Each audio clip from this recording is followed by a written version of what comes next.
విచిత్రాల నిధి ఓ విధి విచిత్రాల నిధి వింత కథల సారథి ఆశ నిరాశల వారధి నిరంకుశ నిర్ణయాల నిర్దయవానిధి ఓ విధి విచిత్రాల నిధి ఓ విధి. తన బాధని యువులతో చెప్పుకోలేక కుల్లి కుల్లి ఏడుతున్నారు. ఇప్పుడు అవన్నీ గుర్తు చేసి ఆ అమ్మ మనసు మరింత కట్టబెట్టకండి బాబు, మీకు దండ పెడతాను. సరే నువ్వు కలు, నువ్వు చెప్తున్నావు కాబట్టి ఈ పూటకు మా అత్తను వదిలేస్తున్నాను. వెళ్ళత్తా.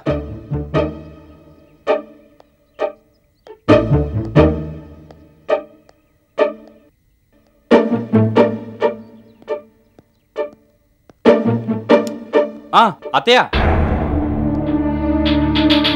వెళ్లే ముందు ఓ చిన్న బోనస్ ఇస్తున్నాను. ఏం లేదు, సొంత కొంప కూడా అమ్ముకున్నావు కదా, అక్కడ ఇక్కడ ఏముంటావు గాని మా అవుట్ హౌస్ ఖాళీగానే ఉంది, అందులోకి వచ్చేసేయి. ఆ పని ఈ పని చేసుకుంటూ అక్కడే పడి ఉండొచ్చు. ఇంకెవరైనా అయితే ఈ మాత్రం కూడా అనకపోదును. ఎంతైనా పిల్లనిచ్చిన అత్తవు కదా, అందుకని నీకు ఓపెన్ ఆఫర్ ఇస్తున్నాను. ఓ మంచి దుర్ముహూర్తం చూసుకొని వచ్చేయి. ఓకేనా? ఉంటాను. See you. బాయ్.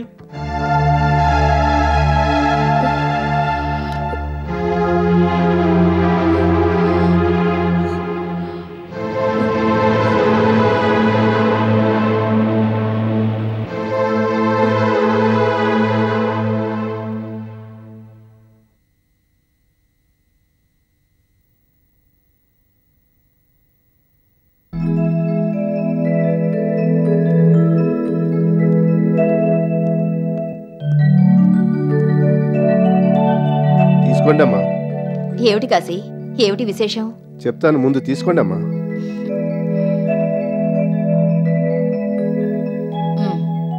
తీసుకున్నానుగా, ఇప్పుడు చెప్పు. మరేం లేదమ్మా, మిమ్మల్ని అందరినీ అన్ని బాధలు పెట్టినందుకు రోజు ఈ దిక్కులేని దానిలో అయిపోయి ఇల్లు కూడా అమ్ముకోవాల్సి వచ్చింది. అందుకని అందరికీ స్వీట్స్ పంచిపెడుతున్నాను. కాశీ,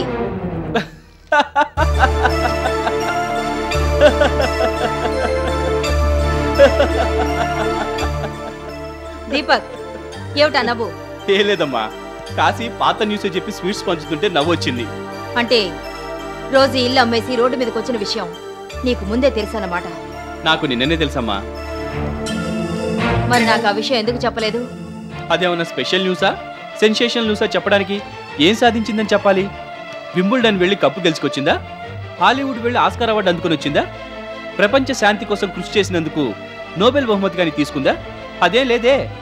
చేసిన తప్పులకు ప్రాయశ్చిత్తం అనుభవిస్తోంది. తీర్చాల్సిన అప్పుల కోసం సొంత ఇంటిని అమ్ముకుంది. That's all. అంటే వయసులో పెద్దది, నీకు అత్తగారు ఒంటరిదైపోయి రోడ్డు మీదకి వచ్చిందన్న జాలి కూడా లేదా నీకు? ఏ మాత్రం లేదు. దీపక్. అవునమ్మా, ఎందుకుండాలి? రోజు ఎంతమందిని రోడ్డుకి ఎక్కించలేదు? చలసాని గారితో శ్రీకారం చుట్టి ముందు ఆయన్ని బయటికి పంపించేసింది. ద్వితీయ విఘ్నం లేకుండా నన్ను బయటికి తోసేసింది. ఆనవాయితీ ఎక్కడ తప్పిపోతుందోనని సంజయ్ కూడా బయటికి పంపించేసింది. చివరికి వినోద్ను కూడా రోడ్డుకి ఎక్కించేసింది. ఇంతమంది ఉసులు తగిలింది కనుకే ఇవాళ ఆవిడ రోడ్డున పడింది. అయినా ఆవిడ రోడ్డున పడిందని మనమేం వరి అయిపోనక్కర్లేదు. ఈ రోడ్లన్నీ నావేనని పెయిడ్ పార్కింగ్ కింద మళ్ళీ కోట్లు సంపాదించినా సంపాదిస్తుంది.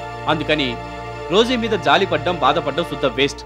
కాశీ, ఈ శుభవార్త అందరికీ చెప్పి స్వీట్స్ పంచుదాం పద.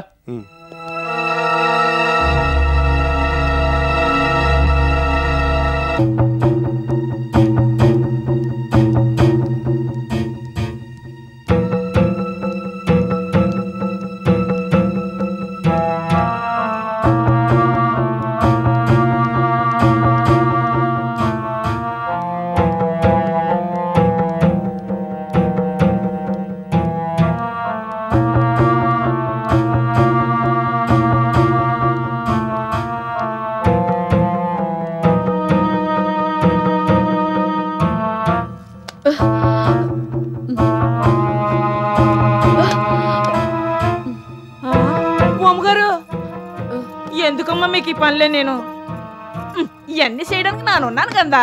పర్వాలేదు నూకాలు, నువ్వు మాత్రం ఎన్ని పనులను చేస్తావు? ఎన్నైనా చేసేస్తానమ్మా. నాకంటే చదువు లేవు కదా. ఓడవడం, నీళ్లు తోడడం, చెప్పులు కడగడం, చెప్పిన పనులు చేయడం ఏ కదమ్మా. నాన్న చిన్నప్పటి నుంచి నేర్చుకున్న పాఠాలు. అందుకని అలవాటు అయిపోనాది. ఎంత పనైనా అలుపు సొలుపు లేకుండా ఆడుతూ పాడుతూ చేసేస్తాను. మొన్నటి వరకు నాకు వ్యాపారాలుండేవి, ఇప్పుడు అవేవీ లేవు.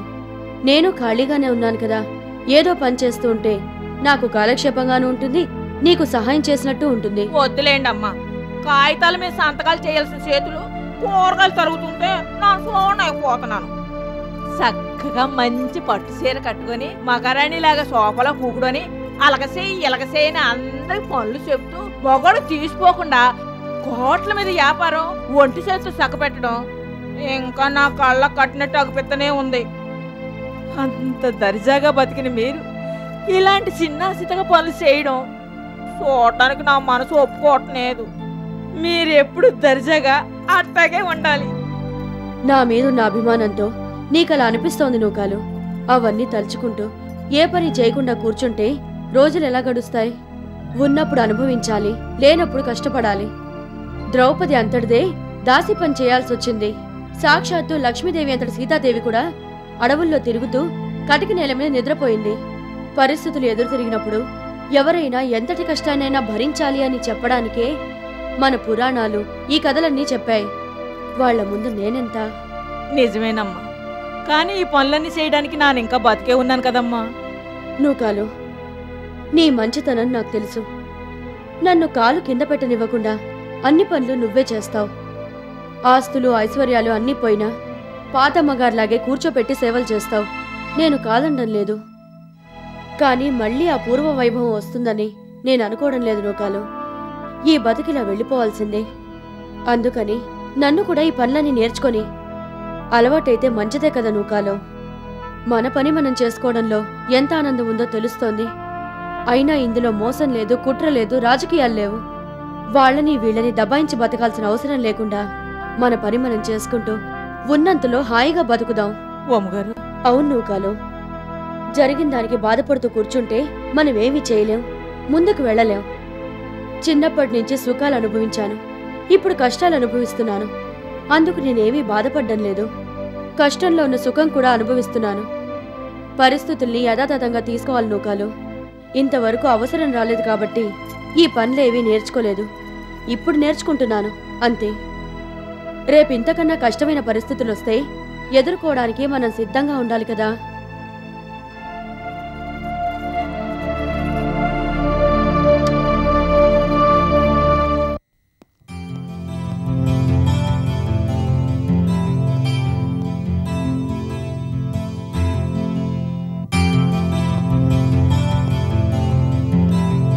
గుడ్ మార్నింగ్ మావయ్య. ఓ మార్నింగ్ దీపక్, తారా కమాన్ కూర్చో. మన ఇంటికి వచ్చాను, నువ్వు వినోద్ ఇద్దరూ లేరు. ఏంటి సంగతులు? బిజినెస్ ఎలా ఉంది? బాగా బిజీయా? సగం బిజీ, సగం గజిబిజీ. మన సాఫ్ట్ డ్రింక్ క్లిక్ అవడంతో అస్సలు తీరుకుండడం లేదు. సగం టైం అంతా ఆ పనులు చూడడానికి సరిపోతుంది.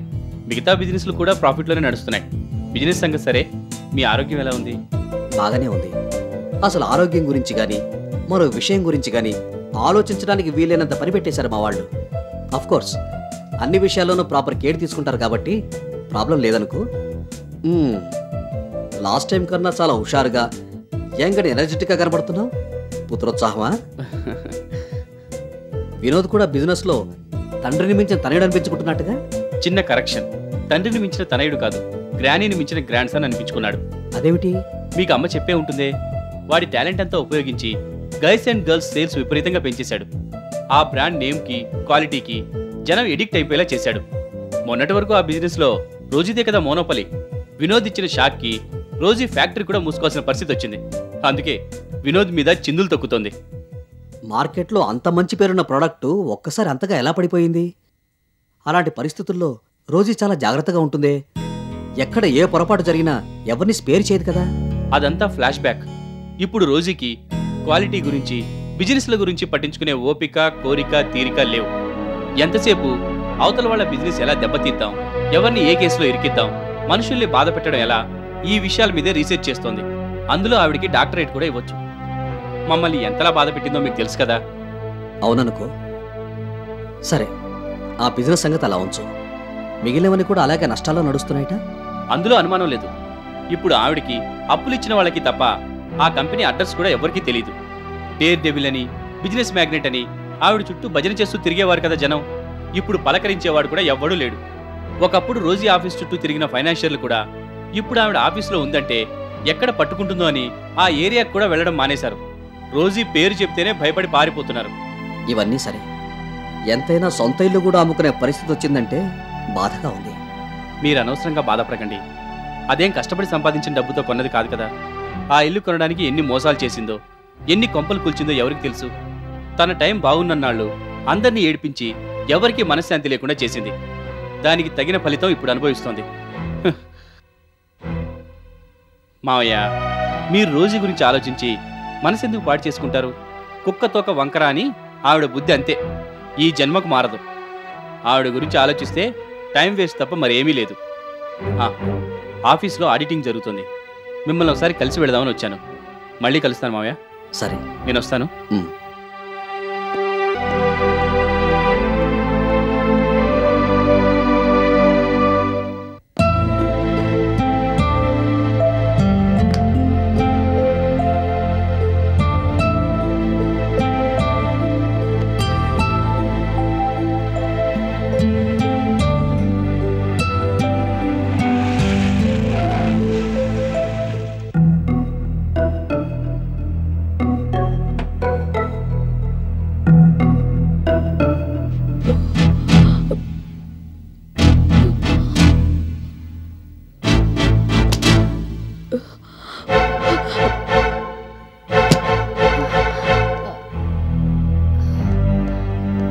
రోజీ, రోజీ,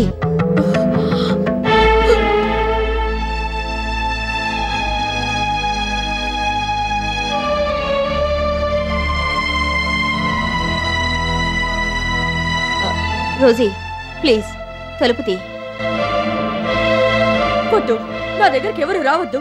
వెళ్ళిపో, వెళ్ళిపో. అది కాదు రోజీ, ఒక్కసారి తలుపు తీ. తీయలేను. నువ్వు ఇక్కడ నిలబడ్డం కూడా నేను భరించలేకుండా ఉన్నాను. వెళ్ళిపో. నేను చెప్పేది కాస్త విను రోజీ. నువ్వేం చెప్తావో నాకు తెలుసు లక్ష్మి. మన పరిచయం అయిన దగ్గర నుంచి నేను చేసిన తప్పులు, వ్యాపారంలో నేను దెబ్బతీయడానికి వేసిన ఎత్తులు, సంధ్యని వినోద్ని వేరు చేయడం, భార్గవిని పంపించి నిన్ను నీ కొడుకుని విడదీయడానికి ప్రయత్నించడం, ఇలా చేసిన పాపాలన్నీ వేలెత్తి చూపిస్తావు. అందుకే నీకు ఈ పరిస్థితి వచ్చిందని చెప్తావు. సానుభూతి చూపిస్తావు. మనసు చల్లబడేలా మంచి మాటలు చెప్తావు. ఆగకుండా వస్తున్న కన్నీళ్లు తుడుస్తావు. అంతేగా? అలాగని ఎందుకు అనుకుంటున్నావు రోజీ? నాకు తెలుసు లక్ష్మి, ఈ పరిస్థితుల్లో నా దగ్గరికి ఎవరొచ్చినా ఈ మాటలు చెప్పడానికే వస్తారు. నా దగ్గర జాలిపడ్డా, దయ చూపించినా, అయ్యో పాపం అని మాట్లాడినా నేను తట్టుకోలేను. ఆ సానుభూతి మాటలు నేను వినలేను, భరించలేను. వెళ్ళిపో లక్ష్మి, ప్లీజ్. అది కాదు రోజీ. వద్దని చెప్తున్నానుగా. నాకెవరి సానుభూతి అక్కర్లేదు. ఎందుకంటే నేను ఏ తప్పులు చేశానని మీరు అనుకుంటున్నారో అవన్నీ నేను తెలిసే చేశాను, కావాలనే చేశాను. ఆ విషయం ధైర్యంగా ఒప్పుకుంటున్నాను. అందుకు తగిన శిక్షని కూడా అంత ధైర్యంగానే అనుభవిస్తాను. అందరూ అనుకుంటున్నట్టుగా నేనేమీ బాధల్లో లేను, సంతోషంగా ఉన్నాను. ఆస్తి, అంతస్తు, అధికారం, కార్లు, విలాసాలు ఏమీ లేకపోయినా ఉన్నంతలో హాయిగా ప్రశాంతంగా ఉన్నాను. అవన్నీ కలిపి మళ్ళీ నన్ను డిస్టర్బ్ చేయకు. దయచేసి వెళ్ళిపో.